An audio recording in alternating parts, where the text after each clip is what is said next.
Ya, selamat pagi adik-adik perawatan. Untuk materi konseling hari ini adalah tentang membangun hubungan dalam konseling. Jadi nanti kita akan bagi untuk sesi ini seperti biasa. Yang pertama adalah penyampaian materi, yang kedua adalah diskusi, dan ketiga adalah evaluasi. Nah, di saat evaluasi nanti adik-adik akan saya berikan tugas, kemudian dikumpulkan. Jadi ikuti aja nanti petunjuk yang ada di dalamnya. Masuk ke sesi pertama untuk materi. Konsep membina hubungan dalam konseling itu menurut ahli adalah suatu hubungan profesional antara klien dan konselor yang terlatih. Hubungan tersebut bersifat pribadi meskipun kadang-kadang melibatkan lebih dari 2 orang. Hubungan tersebut dirancang untuk membantu klien memperoleh pemahaman, memperjelas pandangan tentang diri dan kehidupannya, dan untuk belajar mencapai tujuan-tujuan yang mereka tetapkan sendiri. Ada 3 ciri atau sikap pribadi konselor yang membentuk hubungan konseling dan proses konseling, yaitu keselarasan, kesejatian, perhatian positif yang tak bersyarat, dan pengertian empatik yang akurat. Keselarasan merupakan ciri yang paling penting. Keselarasan menyiratkan bahwa konselor tampil nyata, yang berarti sejati, terintegrasi, dan otentik selama pertemuan konseling. Konselor tampil tanpa kepalsuan, pengalaman batin dan ekspresinya bersesuaian, dan bisa secara terbuka mengungkapkan perasaan-perasaan dan sikap-sikap yang muncul dalam hubungan dengan kliennya. Perhatian positif tak bersyarat merupakan perhatian yang mendalam dan tulus yang perlu diberikan oleh konselor pada klien. Perhatian tak bersyarat tidak dicampuri oleh evaluasi atau penilaian terhadap perasaan-perasaan, pemikiran-pemikiran, dan tingkah laku klien yang baik ataupun buruk. Konselor menunjukkan bahwa ia menerima klien apa adanya, serta mengajari klien bahwa dia bebas untuk memiliki perasaan dan pengalaman-pengalamannya sendiri tanpa resiko kehilangan penerimaan dari konselor. Pengertian empatik yang akurat merupakan tugas utama konselor dalam memahami pengalaman dan perasaan klien yang muncul selama proses konseling dari saat ke saat secara peka dan akurat, terutama pengalaman ini di sini dan sekarang. Tujuan pengertian empatik yaitu mendorong klien agar lebih erat dengan dirinya sendiri, mengalami perasaan-perasaannya sendiri dengan lebih dalam dan intens, serta mengenali dan mengatasi ketidakselarasan yang ada pada klien. Menurut Sarah Houghton dalam buku Konseling dan Psikoterapi karangan Stephen Palmer, hubungan antara konselor dan klien adalah pusat konseling berfokus pada pribadi. Dalam teori Rogers mengatakan bahwa ada 3 kondisi inti harus ada dalam konselor, yaitu keselarasan atau kesejatian, perhatian positif, dan akurat. Sarah Houghton menyatakan bahwa dalam hubungan konseling, kehadiran konselor juga didiskusikan sebagai kualitas yang penting dan terkadang dikenal sebagai syarat keempat. Adapun syarat keempat yang dimaksud adalah sifat alami kondisi inti yang utuh, yaitu suatu kondisi yang kadang-kadang setiap kondisi inti mungkin menjadi lebih penting, namun ketiadaan hubungan antara seorang akan menyebabkan orang lain menghentikan keefektifan proses konseling. Ada 5 sikap-sikap penting yang harus dimiliki oleh seorang konselor dalam membina hubungan konseling. Yang pertama ini adalah acceptance, yaitu menerima klien secara ikhlas tanpa mempertimbangkan jenis kelamin, derajat, kekayaan, perbedaan agama. Di samping itu, klien diterima dengan segala masalahnya, kesulitan dan keluhan, serta sikap-sikapnya baik yang positif maupun negatif. Kedua, unconditional positive regards, yaitu menghargai klien tanpa syarat, Menerima klien apa adanya tanpa dicampuri sikap menilai, mengejek, atau mengkritiknya. Ketiga, understanding, yaitu konselor dapat memahami keadaan klien sebagaimana adanya.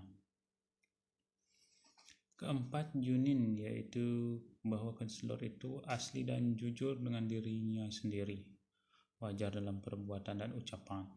Kelima, empati, artinya dapat merasakan apa yang dirasakan oleh klien.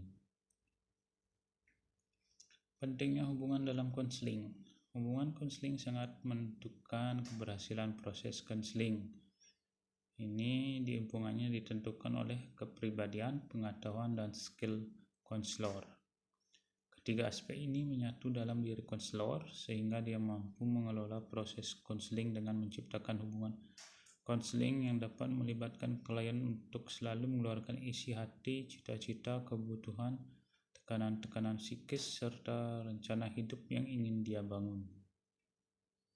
Keberhasilan suatu proses layanan konseling sangat dipengaruhi oleh kualitas hubungan antara konselor dan klien. Baik buruknya kualitas hubungan konseling tidak pernah lepas dari kepribadian konselor. Menguasai teknik konseling serta memiliki wawasan yang luas sangatlah penting bagi seorang konselor guna untuk mencapai tujuan dari sebuah hubungan konseling. Menciptakan hubungan konseling. John McLeod dalam buku pengantar konseling teori dan studi kasus mengemukakan apa yang sebenarnya harus dilakukan konselor untuk membangun hubungan yang kuat dengan klien. Yang pertama, mengadopsi gaya kolaboratif, bersikap kongruen, dan membangun metakomunikasi. Konsep kongruensi ini seringkali digambarkan sebagai kondisi mistis antara way of being. Kongruensi dapat diekspresikan sebagai cara konselor berbicara. Keterampilan metakomunikasi yaitu tindakan mengkomunikasikan, cara berkomunikasi, melangkah keluar dari aliran percakapan untuk menghargai percakapan tersebut. Contoh konselor yang sedang menggunakan metakomunikasi bisa dilihat ketika konselor berbicara mengenai rencana dan strategi asumsinya, meminta klien untuk fokus pada rencana, strategi, dan asumsinya, membagi asumsinya tentang apa yang dipikirkan dan diniatkan oleh klien, mengajak klien untuk berbagi asumsi atau fantasinya tentang apa yang dipikirkan atau diniatkan oleh konselor, mengulas berbagai hal yang dalam hubungan ini ketika hubungan tersebut macet atau jika sedang berada dalam krisis konseling, mengeksplorasi dampak klien terhadap konselor, mengeksplorasi dampak konselor terhadap klien. Selanjutnya, memperbaiki keretakan dalam hubungan. Serangkaian langkah atau tahap yang dapat diamati dalam rangka efektivitas perbaikan hubungan konseling. Pertama, konselor harus sensitif terhadap munculnya keretakan dalam hubungan konseling. Biasanya klien akan mengekspresikan konfrontasi, menarik diri, atau kombinasi dari kedua respon ini. Tugas terakhir adalah mendorong klien untuk mengakses perasaan utamanya dan mengekspresikan kebutuhan atau harapan tersembunyinya kepada konselor. Satu tugas konselor pada kondisi ini adalah mengonfirmasi nilai penting kebutuhan atau harapan. Keberhasilan memperbaiki keretakan hubungan konseling akan memberikan sejumlah keuntungan. Klien punya kesempatan untuk belajar bagaimana memilih kesulitan dalam hubungan secara umum dan bagaimana menuntut apa yang mereka butuhkan dalam sebuah hubungan.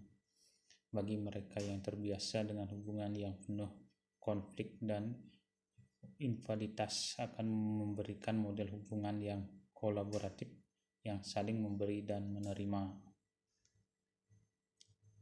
Realisasi hubungan objek transisi. Para konselor menganggap objek transisi tersebut sangat berguna bagi klien yang mengalami kecemasan karena perpisahan di antara sesi dan yang sedang menghadapi isu personal yang menyakitkan serta butuh menginternalisasikan perasaan akan hubungan yang sehat.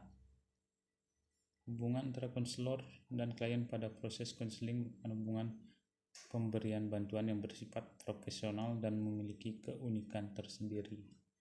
Profesional dikarenakan didasarkan pada pengetahuan khas menerapkan suatu teknik konseling dalam suatu pertemuan khusus dengan klien agar klien tersebut dapat lebih efektif menghadapi masalahnya, pertentangan atau konflik yang terjadi dalam dirinya. Sekian untuk penyampaian materi. Nanti akan dilanjutkan dengan sesi diskusi. Jadi silakan dulu dibaca-baca kembali materinya. Nanti akan diberitahu kapan untuk sesi diskusi dimulai. Terima kasih banyak.